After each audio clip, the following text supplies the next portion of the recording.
ज्या दिवशी त्यांनी माझा कार्यशाळा पाहिली आणि कार्यशाळेमध्ये पर्पज शोधण्याच्या बद्दल काही ऍक्टिव्हिटीज करून घेतल्या जातात आणि ते जेव्हा केलं त्यावेळेला खऱ्या अर्थानं त्या म्हणतात की माझं आयुष्य बदललं.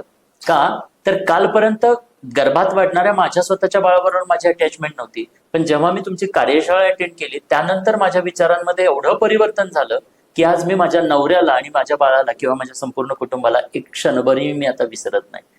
ही कार्यशाळा अटेंड केल्यानंतर त्या महिलेचे उद्गार होते की सर, नवऱ्याला असं वाटतं की तू कालचीच स्वाती आहेस का. म्हणजे मला विश्वास पटत नाही एवढं ट्रान्सफॉर्मेशन कसं झालं. वाल्या कोळ्याचा वाल्मिकी ऋषी झाला आपण म्हणतो. सो एक गोष्ट तुमच्या आयुष्यात तुमचं आयुष्य बदलू शकते. बरोबर.